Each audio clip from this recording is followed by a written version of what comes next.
Nick Saban, over the past 3 seasons, has lost to 3 of his former assistants, losing to Jimbo Fisher and Kirby Smart in 2021, and in week 2 of 2023, he lost to Steve Sarkisian. Steve Sarkeesian being known as a genius offensive coordinator and a great leader of young men, but it was unknown until week 2 whether he was the perfect CEO and fit for the job at Texas. Now, even with this win over Alabama, it is just week 2, so we don't want to overreact. But we can, with cautious optimism and a very educated guess, say that Texas football is back. To go into Bryant Denny Stadium, where Alabama has only lost 2 games in Bryant Denny Stadium over the past decade. In 2019 to LSU, who went 15-0 and won the national championship, and in 2015 to an Ole Miss team that went 10-3 and I believe dominated in their New Year's Six bowl game. I think they went 10-3. Maybe it was 9-4, but I'm pretty sure they went 9-4 in 2014 when they also beat the Crimson Tide, though this time the Tide were playing the Rebels on the road, not the other way around. Anyway, the final score of this game, as you can see on the screen, Texas 34, Alabama 24. Texas being a team that was ridiculously efficient. Steve Sarkisian dialed up the right play. Quinn Ewers executed on a high level. And Texas, not Alabama, looked like they had the old Kirby Smart style defense that Alabama had from the late 2000s to the early and mid 2010s. This Texas defense is legit. The offense has one of the highest ceilings in the country, and that is after losing Bijan Johnson and Roschon Johnson, their 2 best running backs from last year. And Texas still found a way to get the run game involved. Whether it was Adonai Mitchell, whether it was Xavier Worthy or Jordan Whittington, no matter who it was, the Texas Longhorns were able to pass. Obviously, Quinn Ewers had over 300 passing yards, and as well, we can't forget about Jatavion Sanders, the elite tight end. It was just a really good day to be a Texas fan. That's the honest truth to it. And in theory, this was Texas's hardest game, and it probably will be in retrospect at the end of the season. And the Longhorns, they have an opportunity to reach the college football playoff, to win the Big 12 for the first time since 2009. And speaking of the playoff, by appearing in the college football playoff, the Longhorns would be contending for their first national championship game appearance since 2009. It's been a long time since this blue blood program has been thrusted into the national spotlight with legitimate reason and not just preseason hype. But when you go on the road and beat Alabama, I am going to give you my flowers. So I'm happy for Texas. I'm happy for Steve Sarkisian. I have been someone who for the past year or past 2 years before this preseason was not high on Texas. I was someone who didn't think that they would get 10 wins or win their conference in 2021 or in 2022. But in this preseason, I said that I think that Texas would be back. And I didn't pick them to win on the road at Alabama, and shame on me, but clearly they are better than I thought that they were. So we're going to talk about Texas. We're going to talk about Alabama. The ramifications, I think, for Nick Saban are more severe because even though the SEC does look down, Alabama football looks disorganized. They look depleted. They do not look like themselves, even more so than last year or the year previously. But maybe that's because I've been accustomed to them having Bryce Young, Mac Jones, Tua Tagovailoa at quarterback. Right now they have, in my mind, a even more immature by skill level addition of Jalen Hurts at quarterback. And with a wide receiver room that lacks in talent, an offensive line that is young, that has the talent, but not necessarily the execution, there are certainly questions about the Alabama Crimson Tide this season.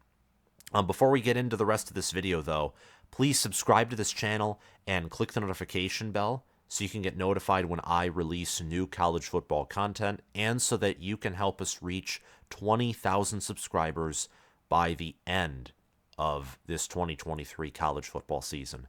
Also, like this video if you haven't already, so we can get our channel and this content into the algorithm and reach as many Texas and Alabama football fans as possible. And lastly, but I would say most importantly, comment your thoughts on this game down below. I mean, what is your reaction? Alabama was favored by 7 points, and Texas won by 10. And there were moments when Alabama had the counterpunches to Texas. It sounds insane to say, but Texas was the better team, and it was clearly evident that they were the better team, in my mind, middle of the second quarter. That was pretty evident. When that Xavier Worthy pass was thrown for 44 yards by Ewers and there was a score, I got the feeling that Texas was going to keep this game closer than I thought and many others thought. And the 13-6 score at halftime, and the fact that Alabama only scored 2 touchdowns, both of them being in the second half, that's pretty damaging. And that's pretty indicative of how this Alabama offense functions. Meanwhile, the Texas offense scored 4 touchdowns, 3 of them in the fourth quarter, 1 in the second quarter. Many of them, well, actually 2 of them, were long passes. A 39-yard pass to Adonai Mitchell, that was the touchdown that basically sealed the win for Texas in one sense. And then the Xavier Worthy 44-yard touchdown pass that occurred in the second quarter. This Texas offense is efficient, they're physical, they have good protection. There is so much to praise and talk about in regards to Texas football. But one player who we have to focus on is Quinn Ewers. Now, Quinn Ewers, look, in this game he played great. He had an efficient game against Rice. He wasn't as efficient. He didn't play as well. And he played this well and showed flashes like this at times last year, but he didn't have that consistency.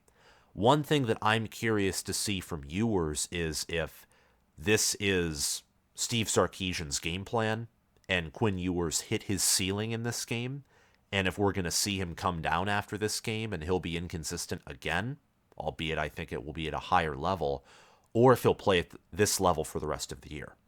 Because that will determine whether Texas reaches the college football playoff, or if this game is sort of like 2010 Alabama versus Florida. That was a top 10 matchup between Nick Saban and Urban Meyer that year. The winner of that game, of course, would have been assumed to go to the BCS national title or contend for it, or at least win the SEC. It turned out that the winner of the game, Alabama, went 10-3, and the loser in Florida went 8-5. Neither team was as good as the rankings and the pundits anticipated them to be when they faced off in the regular season. Alabama that year, in 2010, they had so much talent in Mark Ingram, Greg McElroy, and a few other very talented players, especially at wide receiver. I think they had Julio Jones on that team, longtime NFL wide receiver. I think he's still at least an unsigned free agent. I don't necessarily know. I'm not an NFL guy, but I know that those players were on that Alabama team in college. And those Alabama teams, early in Nick Saban's tenure, all defense. The offense certainly wasn't, I would say, top 5 or 10 in points per game, but in talent, they certainly were. They lost to South Carolina, LSU, and Auburn that year. Florida lost to Alabama, and I forget who else they lost to, but 4 other teams. They went 7-5 in the regular season and beat Penn State in their bowl game. Anyway, to get back on topic, this, in my mind, watching this game felt like that game. I didn't feel like either of these teams were the best team in America, or even the second best team, or the third best team in America. I seriously didn't watching this game. These teams had their own moments of sloppiness. I know it's early in the season, but they had their own moments of sloppiness. their own errors. Alabama looked exactly the same as last year, except they don't have Bryce Young at quarterback. They don't have Jahmyr Gibbs at running back, which doesn't bode well because I know LSU got blown out by Florida State, but I can tell you that LSU is mad, and I can also tell that LSU, they have talent. And Ole Miss, they went on the road and they found a way to beat Tulane. Mississippi State found a way to beat Arizona. Arkansas, they have KJ Jefferson. I mean, even though the SEC right now is not starting off well in non-conference play against opponents that matter, Auburn, for example, struggled against California, which is kind of gross. But it'll be tough for Alabama to win out from here, in my mind. And for Texas, it could be the same thing if they aren't consistent, specifically if Quinn Ewers isn't consistent.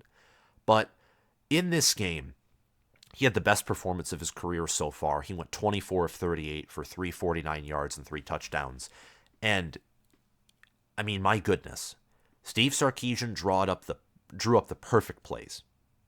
Guys were wide open, one-on-one opportunities, whether it was short passes taken for big gains, whether it was deep balls, whether it was, Quinn Ewers doing what he was advertised to do in high school. It was all good. And he made the right plays.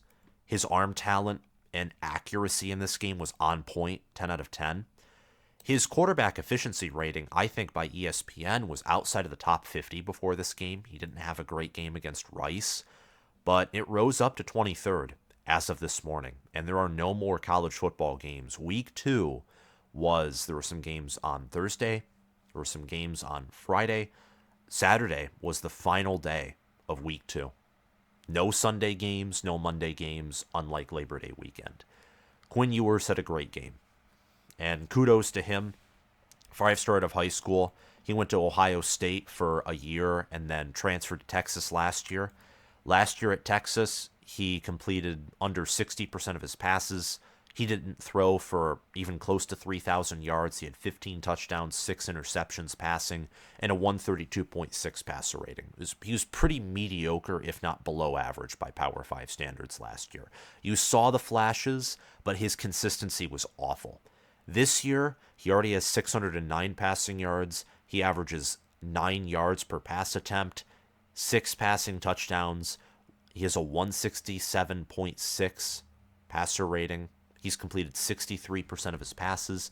And against Alabama, this is something that you saw this with the fact that he was patient in the pocket. He eluded pressure. He's not as mobile as Jalen Milroe, but he sure is heck more disciplined in the pocket, isn't looking to run away at the first sign of trouble. He didn't get sacked at all. Rice sacked him 3 times. Alabama didn't sack him once, and that's with Dallas Turner, and that's with a defense that, honestly, by talent, should be top 10.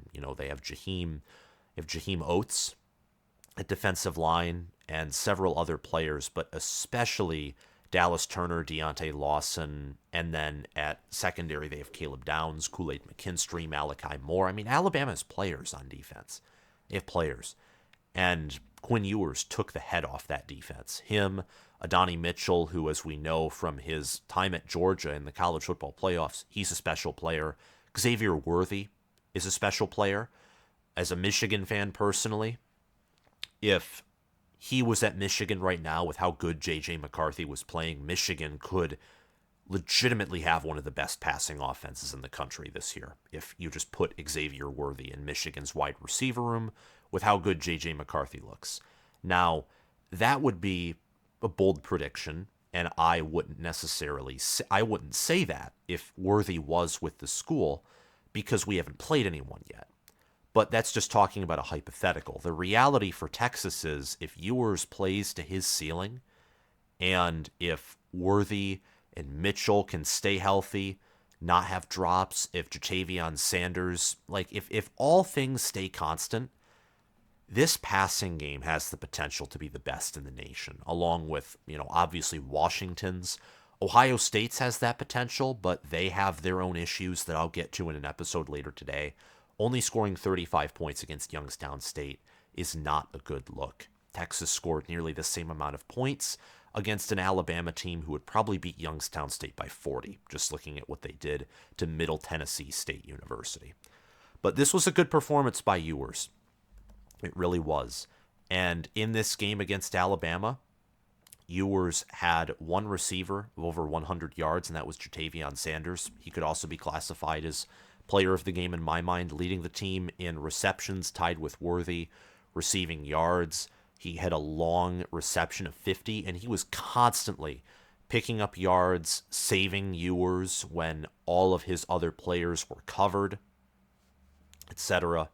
Just a really good player. I mean, he's an elite tight end. And then at running back, Jonathan Brooks averaging 4 yards per pop against that defense and getting the final, I believe, 14-yard run to seal the deal on 3rd and 7. That was incredible as well. It really was. So, Quinn Ewers and to Steve Sarkisian in Texas, congratulations. You're back. That's probably an overreaction, or potentially an overreaction, but look, I think Texas is back. And I say probably an overreaction because I've discovered as of last night that my definition of Texas being back is different than many people's definition of Texas being back. Many people's definition of Texas being back is they're going to contend for a national title. My definition of Texas being back is you win your conference for the first time since 2009. Now, those are very different things. Winning a college football playoff game, or at least entering the college football playoff and participating in it, is different than participating in your conference championship game. And Texas would know that, being that they participated in the Big 12 title game in 2018 despite having no hope of going to the playoffs even if they won that game. The same could be said for teams like Wisconsin. That was the case with Florida in 2016 and 17 when they appeared in the SEC championship game. Competing for your conference is not the same as competing for a national title. But to speak of a team who has competed for several national titles over the past few seasons, over the past decade and a half, more specifically, talking about Nick Saban, I don't know what to think if I were Nick Saban, outside of the fact that my team is just... they don't live up to the Alabama standard. Plain and simple. And Jalen Milroe, a friend of mine was constantly talking about how Ty Simpson should be put in. And my argument to that is, well, I can understand why, but at the same time, Texas's defense got pressure. They had 5 sacks, 9 tackles for loss. They tackled well. They only had 1 pass defended. Texas's weakness ultimately was in the secondary. I mean, Jalen Milroe averaged nearly 10 yards per pass attempt. That tells you, along with the fact that, that tells you that Texas at secondary does have some issues to work through. But also what I was going to mention is Milroe, the best part of his passing game is the deep ball. And Alabama has guys like Kobe Prentice and Isaiah Bond and other players who, they're good wide receivers. They do have talent. My question in all of this, and pardon me if I'm being ignorant here, is what happened to Ja'Cory Brooks? Why hasn't he had a single reception on the year yet? Pardon me again if I don't necessarily know about what's going on, but why isn't he in the game? And he sat out of the first half against Middle Tennessee State, apparently. And look, I'm a Big Ten guy. I try and cover all college football, but I can't keep up with all the news out there. Why isn't he in the game? Just tell me down below and let me know what's going on, because I'm surprised that he hasn't been involved in the passing attack. I thought he was going to be Alabama's best wide receiver, and to see him not appearing in this game or having a single reception on the year is interesting. Maybe he's nagging an injury, something personal's going on. Let me know down below. And I'm sorry that I had to ask that question, but that was something that honestly, last night I didn't hear his name being called. Seeing how Alabama's offense was sluggish, I didn't think much of it. But this morning, thinking about it, looking at the stats, I'm surprised. Like, what happened? So let me know if you can in the comments below. But Alabama struggled to run the football. They only averaged 3 yards per carry. Their passing statistics, their average yards gained per pass attempt is almost fake. And I say that because Jalen Milroe threw 2 picks. He missed several guys who were wide open, whether it was on deep routes, like the Jace McClellan wheel route, for example, where McClellan is lined up with a linebacker. Easy touchdown if Milroe can just pass it. Beautiful play call drawn up by Tommy Rees. Nope, Milroe overthrows that guy by a yard. So, touchdowns taken off the board. Texas gets the ball back. I think that was 27-24 Texas. Like, that could have been a game-changing type play. But ultimately, much like the Colorado and Nebraska game, if you switched the 2 quarterbacks for Colorado and Nebraska, Nebraska might win that game at Colorado if you gave Deion Sanders Jeff Sims and if you gave Matt Rule Shedeur Sanders. It's a possibility right there. For this game, that's also a possibility. I mean, Quinn Ewers played night and day compared to Milroe. But the reason why Milroe is likely the starting quarterback for the Tide is he can scramble.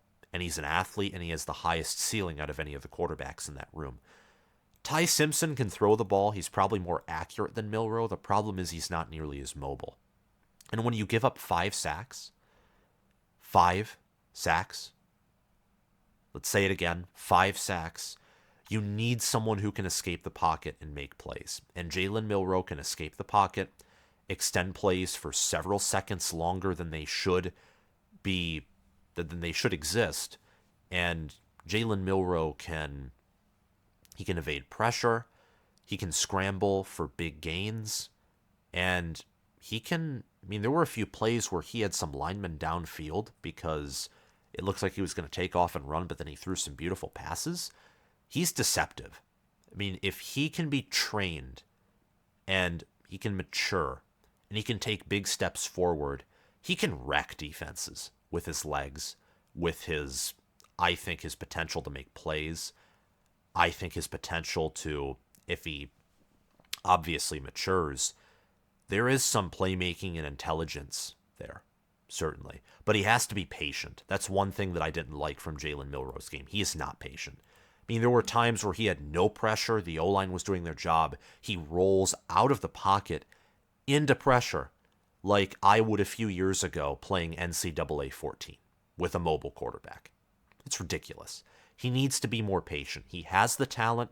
I think he has the football IQ. He has what it takes to be successful. The question is, will he learn? Will he mature? Will he do? It's not, can he? It's, will Jalen Milroe become a great quarterback or learn from this experience? That we'll know in due time. Alabama looks like they're in an identity crisis. It's crazy. The defense had holes. The offense was inconsistent and undisciplined. Face masks, false starts, linemen downfield, though you can call that whatever. I don't know if I'd blame that penalty on anyone. But regardless, the Crimson Tide last year against Texas had 15 penalties. Kept Texas in the game, arguably. They had 10 penalties for 90 yards this season. So in total over the past 2 seasons, they've had 25 penalties against Texas. Meanwhile, the Longhorns had 4 penalties for 40 rushing yards. Something as to why I thought that Alabama wouldn't appear in the playoffs this year, that was a prediction of mine, they'd miss the playoffs for the 2nd year in a row, is because they made such a schematic change without heavily using the portal. And why should they? They have all the talent in the world, that I thought that this would take a transition. And it would be one thing if they made a schematic U-turn in regards from going to a Bill O'Brien run and shoot or air raid to a Tommy Rees, power run, pro style offense. They lost most, if not all, of their production at parts, depending on the position group you look at. So they had new players, some in the case of freshmen and Caden Proctor and Caleb Downs, green players, high ceiling, but low floor because they're just coming out of high school. And you have Jalen Milroe, who's not as good as Bryce Young. We knew that the quarterback room would have their struggles when it was announced that Tyler Buckner was transferring in from Notre Dame, and if you watch the spring game. And all these things combined into one, plus Pete Golding and his schemes left the defense in a shape where they're probably top 15 or top 10, but they're certainly not a top 5 defense. And Kevin Steele, I think, was meant to be a placeholder hire, which means you don't have an elite DC. In my mind, Tommy Rees isn't an elite OC. And even though the ceiling of this team with their talent is elite, Alabama this season probably has one of their lowest, if not their lowest, floor since 2010. They're undisciplined. The defense is inefficient. They can't get pressure. They can't cover elite wide receivers. I mean, I know that Texas had a good game, but who's to say that Texas is a playoff team right now? We have to wait and see if they're still consistent. Last year, they lost to Alabama by 1 and then lost to Oklahoma State and many other teams, Washington included, by 7 or 10 points. Most of them were one-score games, of course, but they lost to Texas Tech, they lost to TCU, lost to Washington, Alabama, and then Oklahoma State. And Oklahoma State finished 7-6. I mean, Alabama was probably, out of all those teams they lost to, the best team, and Texas played them the closest. So it's interesting. For both of these teams, we don't know how they'll finish. The same with any team in college football this year. Georgia, Michigan, Ohio State, Penn State, Washington. They could lose some more games on the way. Florida State even. Clemson, the way they looked against Charleston Southern, if that offense can come together and the defense can come together, maybe they can pull themselves back up from that horrible loss to Duke and contend for the ACC. Who knows? That's the beauty of this season, is chaos is occurring, and Alabama looking the way they did, and Texas coming in and smoking them in Bryant Denny Stadium. That's chaos, and that's what we college football fans love to see. And for Nick Saban, who knows at this point? Who knows what he's thinking? I mean, obviously he's aging. I'm not going to insinuate that he retires after this year, but his teams for about 3 years in a row have not played to the Alabama standard. Whether that's the standard of the late 2010s where they ran a spread, an air raid, and they were all offense, still with a great defense, or the standard before then where the Tide had an elite defense but a great offense. They have not played to that disciplined, cohesive, team mentality, disciplined, intimidating standard. They haven't. They have not been the nation's number one team or number one program since 2020. In fact, I'd argue that for every week of the past 3 seasons, outside of that SEC championship game against Georgia in 2021, they have not been the nation's number one. They have not been the nation's number one team. In any of those games, they have not looked like it, which is crazy to say with Bryce Young and Will Anderson. But football's more than just 2 players. It's an entire roster, it's a coaching staff, and Alabama has to go back to the drawing board. It will be a challenge for them to win out after this game, but they can certainly do it. And for Texas and Steve Sarkisian, I know I've talked about Alabama a lot for them losing this game.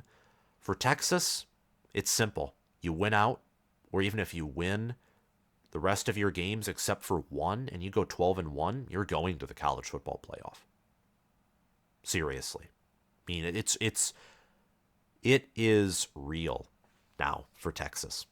They had over 400 offensive yards. As I mentioned earlier, they had 4 touchdowns. Texas, in my mind, is back. Now, we'll wait for confirmation on that at the end of the regular season, but I think that they're back, and I think the way they played against Alabama, Rice is better than advertised. They beat Houston in overtime.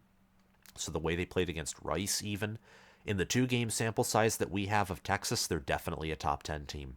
The Longhorns are physical, and Sarkeesian is an elite play caller and a great leader of young men who is commanding talent. That's deadly. That's dangerous.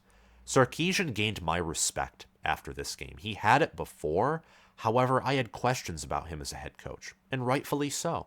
He's changed. I mean, this is the ultimate... think about this. This is the ultimate redemption story.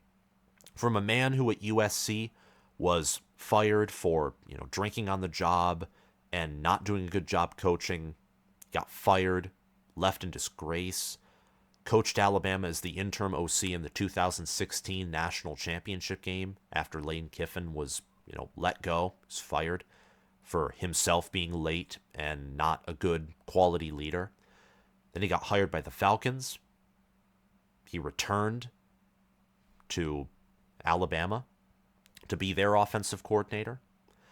And in 2020, he led the nation's #1 offense. Genius play caller, made Mac Jones, Devonta Smith, Najee Harris, and that whole offense function smoothly.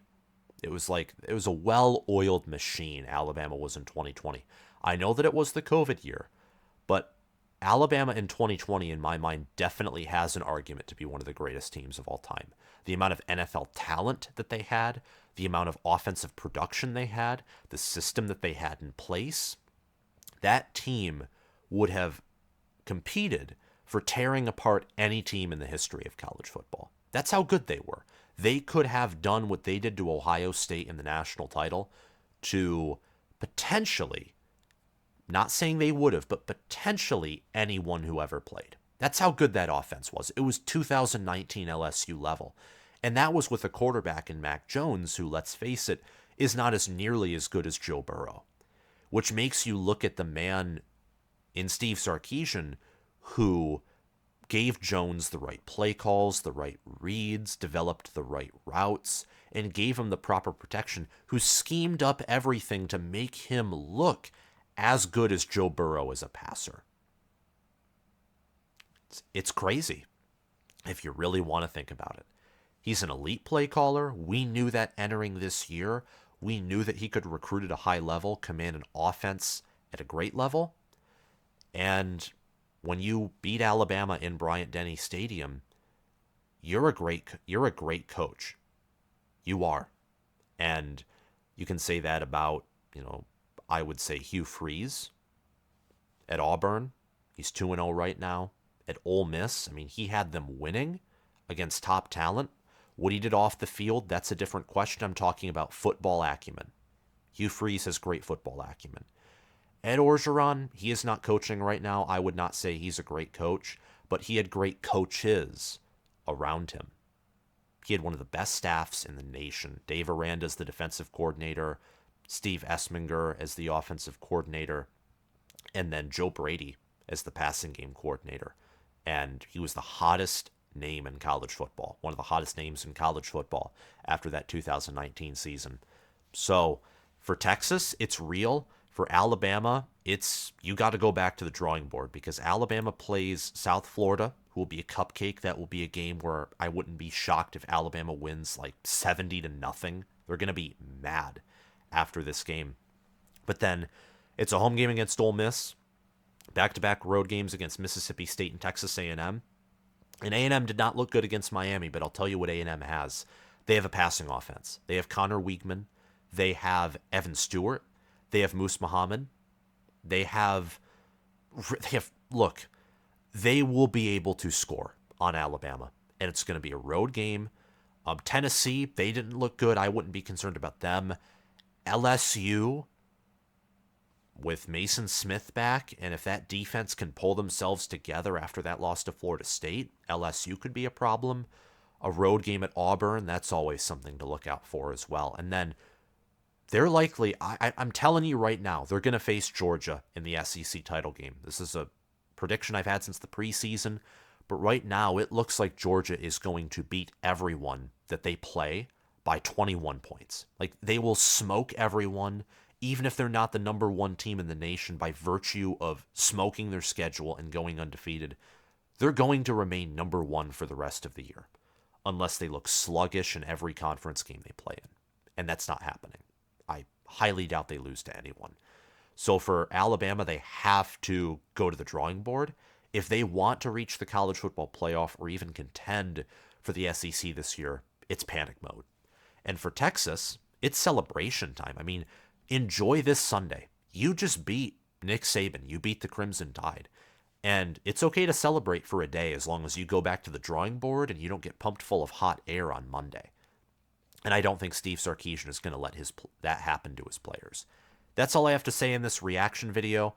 I want to give a quick shout out to my patrons before ending this video. If you're interested in supporting the channel, click the link to my Patreon down below in the description. Shout out to Spencer Bringhurst, my All-American patron, and Will Loftus, Gabriel Calendar, Roaming Gnome, and Matthew Sale, my all-conference patrons. Thank you so much for watching this video. Remember to subscribe, hit the notification bell, and comment your thoughts down below if you haven't already. And also give this video a thumbs up. Let me know who you thought your player of the game for Alabama versus Texas was, and where you think both of these programs will finish at year's end. Thank you all for watching this video, and I'll see you guys around. Bye-bye.